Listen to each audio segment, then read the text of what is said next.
God Valley, one of the final determinants for the stock of the old head characters. And we've seen some absolute winners, characters who stock did a complete 180 over the span of these 7 chapters. But there's been some massive losers, with their stocks crashing to lows that we haven't seen since the 2008 financial crisis. So today we're breaking down every major player stocks in the God Valley incident.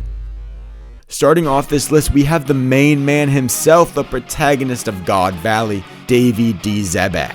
Now his stocks have been pretty interesting because they've never really been that low, just a consistently steep rise since he was first introduced as Teach's papa. I mean, if you were betting against the dude, buddy. The biggest change in this dude was his public relations, finding out that his venture to God Valley was of an altruistic nature to save his family, and that he himself was a descendant of the legendary Davy Jones. But by no means was his power lacking. I mean, this guy was boxing up Emu, parrying the fraudulent tentacle until he got kebabbed by Emu's instant win button. No shame in that. I mean, you get caught, right? But you know what we have to mention? This guy had Emu so bothered. That is cold from him. Bro, I'm not gonna lie. It was feeling a little chilly when this guy was on the, "Hey you, the Rat King, you've come to kill me, haven't you?" And despite being taken over by Dami Reversi, he still found a way to win, letting his chubby son live another day. I mean, you'd have to be an absolute goof to not invest in Xebec stocks. If we think about it, this guy wasn't even prepared to fight with Emu. He got tricked by rat tactics. I mean, this guy is basically the Google of One Piece.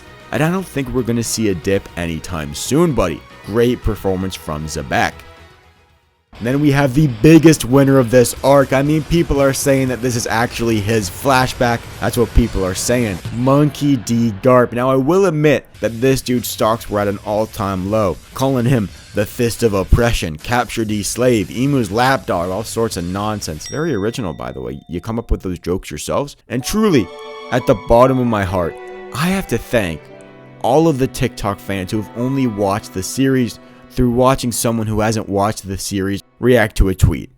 If it weren't for you and your brave, incredibly original humor, I wouldn't have been able to afford the 3 mansions I bought off investing in Garp. I mean, what are we doing here, buddy? Did you really think Luffy's grandpa was gonna be an evil slaving man? Anyway, what caused Garp's stock to look equivalent to prime 2016 Bitcoin? Well, this dude's Oda's favorite character, straight up. I mean, I wouldn't be surprised if this dude had a Garp poster hanging above his bed, just in the hope that would fall off and grace him with its presence one night. And I haven't had the chance to go off on this, so it's time to party, buddy. This guy pulled up to God Valley basically solo dolo, and immediately, all the Marines who were panicking knew that they were living like Larry from now on. They've been saved. Then the greatest chapter of all time, chapter 1161, dropped. And this dude had Big Marathon, Whizbeard, and Kilometer turning tail and running like the kids being chased by a Latino mom with a flip-flop. And if that weren't enough for you, Linlin whips out her finisher, her ult, Heavenly Fire Blitz, and Garp just opts into tanking it, saying that it wouldn't have even seared a steak. Cold from Garp. I mean, buddy, the amount of adrenaline that gives you, I could have fought McGregor that night. He even drops the subtle flex saying prime rib. Garp isn't doing any of that AAA nonsense,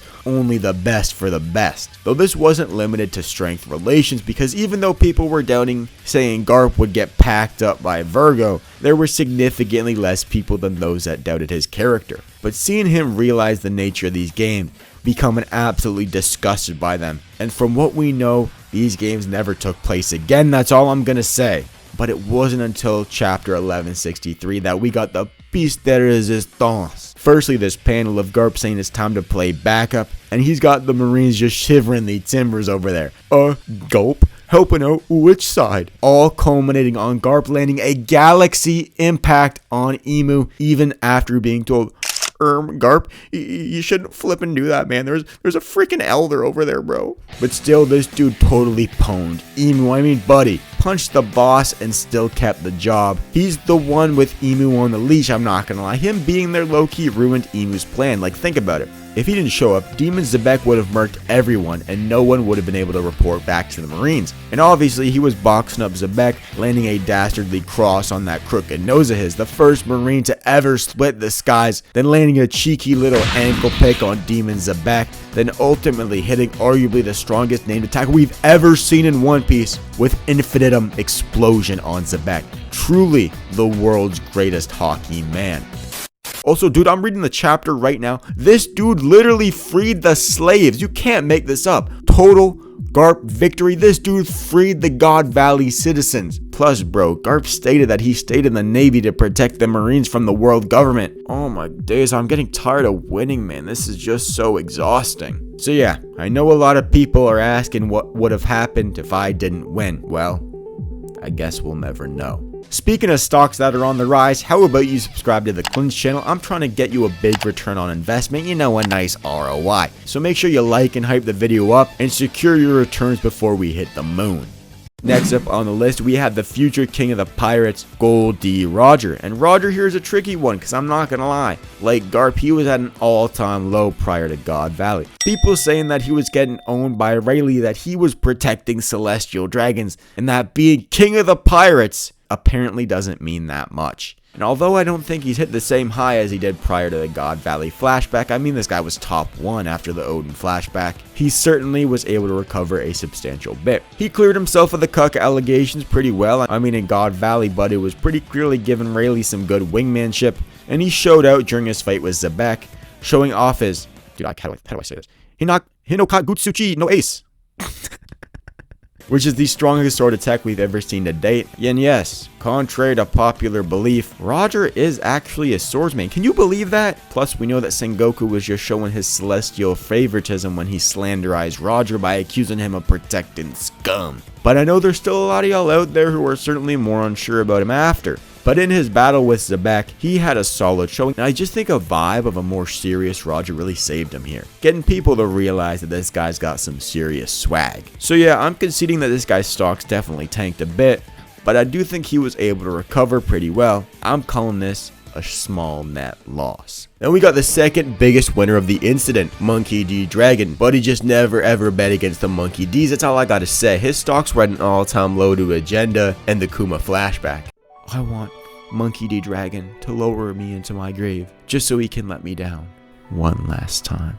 But as a fodder, this guy was literally doing everything he could at God Valley. Firstly, save Shanks. People forget, man, this dude's shoulder blade literally got eviscerated by one of the Holy Ropo and was still trucking onward to do what he thought was right by saving a random red-haired kid.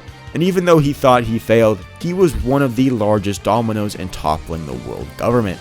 And if that wasn't enough, he still pulled some hostage techniques and told his superiors to save all they could on the island. I don't know what he's going to be doing after this, but he caught a big win just when he needed to. But KLINKH, his father, bro, he lose to Elvira. So what, buddy? Now I know I put Rayleigh in the thumbnail, and here's the thing about Rayleigh. He didn't really do much. A solid incline, but nothing special. All we really saw him do was perform a worse feat than Senior Gabon, and finally get the girl who's been fawning over him.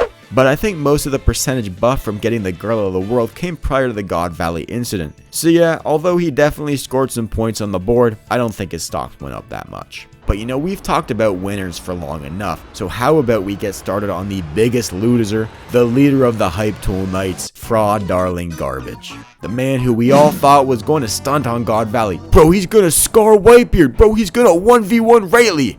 I mean, I put you top 6 in my power ranking, buddy, I believed in you. And how did you reciprocate that? You got off-screened by a one-armed Xebec, and then got off-screened again only a few pages later with an army of demons and another Hype Tool Knight. Whoa, buddy. I mean, we were hyping you up to be the second coming of Shanks, the world government warrior to rival the king of the pirates, the world's strongest man, and the hero of the Marines. But this guy is a glorified millet pie victim. This guy would get shown the works by Polo. I won't even lie here. I mean, this absolute clown. He can't dress. He can't fight. He can't even be a good father. I mean, what can this guy even do, buddy? Absolute clown show going on there at Marie Joie. No wonder the Gorsei were so shocked that Garling was getting the promotion. They weren't shaking in their boots. They were surprised that a dude who's been packed up so many times in front of the boss could get this position. I mean, unless Garling is Imu's buddy, you know, playing a bit of touch butt in the park, why did you keep him around but kill Saturn? Just some absolute buffoonery. If you were one of the Shanks fans that invested in Garling stocks, it's over. I'm sorry, Shanks bros. It's over. I'll see you when I'm doing charity at the soup kitchen, man. I hope you enjoy the hot meal. And just the Holy Knights in general. I mean, We didn't even see what half of them were doing, so we're going to assume the worst. I bet you they whipped out their pentagram and worded that faster than you could spell the word coward, and if they did decide to say, they were treated as literal collateral. Getting bodied by Whitebeard via background noise. Bro, just clock that for a second. Whitebeard treated one of Emu's most loyal servants like you would treat an ant. The power differential, buddy, don't even get me started on it. These clowns were all posed up for nothing, bro. We don't even know a damn thing about the skull dude with a mask. Guy looks like a boss, but you and I both know that this dude is low-key a Bellamy victim. Dude, I'm not gonna lie. Due to Holy Night and misogyny tax, I'm saying Prince Groose is boxing up that blonde one. Buddy Bob and the Fixer might take the blue one to extreme death. At least Summer's got to be a goober for a bit. The rest of them are genuinely going to be turned into filler feats for Garp and Xebec, buddy. That's your fate. Wrap it up. Holy Night L. Ending off the thumbnail, buddies, we have Mr. Whizbeard, aka Edward Newgate. Man, the words sound the same, but in case you didn't know, gate is another word for walking. I get it? A little 1-2 punch, you know. Very clever from me. Anyway, this guy sucked. He just fell a little bit. I mean, he didn't really take a dubski. I mean, how did this guy not know Xebec went full demon mode? Buddy was on his oh man rocks. Looks like you're not on our side anymore. Buddy, he grew 3 times his height and now has demon teeth and wings. Obviously, he's not on your side anymore. What are we doing? Along with that, he ran away from Garp, which I'll defend because Garp boxed the boy up. On such a tall fella, Garp is getting free body shots all day, obliterating that alcoholic's liver. Though it low-key did make his state in Marineford look worse. I mean, he didn't use a single named attack and wasn't able to imbue ACOG into his quakes. Think about it. What would have happened to Mr. Molehill if he landed the back fist with a little more oomph, you know? Whitebeard might have sent Buddy straight to the all blue. So although his stock in his younger years has fallen, I think people have given him a bit more grace, you know, a little bit more slack for his performance at Marineford. Now we've gone through all the major players of this arc, so we're going to get into the rapid fire round. Out of all the lesser characters in this arc, I think Mr. Kaido's stocks has risen the most. This time it's not really power scaling related. I mean, yeah, this dude's narrative certainly looked better, but I started to like this dude as a character. Young Kaido was such a thug, bro. This guy snuck his big sis to make sure she couldn't give her own son the fruit that she yanked off some big-headed kid. And when he smacked Linlin, that wasn't any half-hearted attempt. You know, a little single-handed club to her belly, though she was probably pregnant at the time, so I guess I'm thankful he didn't do that. But Buddy whipped out full baseball hitter posture, 2 hands, and so much torque, I don't even know if he put that much effort into hitting Luffy. Then that panel of Kaido chomping down on a fruit that canonically tastes horrible, by the way. This dude was eating pure dog food like a baby eats candy just to mock his big sis. This bro pulled up to Xebec and he was stunting. Yo, buddy, check out this fruit I got, bro. Just total earnest happiness. I can't help but respect that. So this guy's stocks definitely climbed out of the low that they were in. Then we've got a character who was a little disappointing to me, Golden Lion Shiki, and aside from just the hype of this Rastafarian blondie to get some more hype, did he really do that much? I mean, he got that one Yonko panel and then just kind of twiddled his fingers looking for loot. I mean, he's got his priorities straight. I'm just a little bothered because I had Buddy so high in my hype rankings. He stays a statement, man. Nothing really happened to the stocks. Just a flat line, you know? And I can't forget the only girl to do anything on God Valley. We had Big Mom. And you know, the bar is on the floor. Oda, this lady did not do anything. She got snuck, skedaddled, and given a gag. And that's really it. I pray, Oda, if you're not going to let the lady live, keep her doing laps in the magma pool, please. We really don't need to see her back. Lastly, for this quick list, we have Big Gabon, and I can't be the only one that thought he was going to do more. I mean, one-handed handling Gonzo is low-key a crazy feat, but other than that, we saw Captain John getting Buddy a little sweaty working the peck flies with the dual-wielding axes. Though, are we just never going to see this dude stunt on Summers in his prime form? I mean, Bond had Summers rattled, dude. He was soying out of the fact that he was there. We just never see the two interact. And I think that's the perfect segue to the biggest fraud of God Valley, Ichiro Oda himself. Buddy, Mr. Retcon, 4 retcons in one arc. Oda just completely forgot about Gloriosa. What was she doing? Bro, we didn't even see her during God Valley until the end. I bet his editor was like, yo, bro, you gotta remember this chick. Remember the whole build-up chapter? We did this whole chapter on her, bro. You're just gonna not include her in God Valley? That's her sister. Just disappointed. I thought God Valley was gonna be a little bit more epic. I'm not gonna lie. And yeah, that's the video. I know I absolutely shamelessly ripped this type of video from JD Legend, but if Buddy's not gonna upload the videos, someone's gotta. So make sure you like and subscribe and stick around for another video on another Friday. See ya.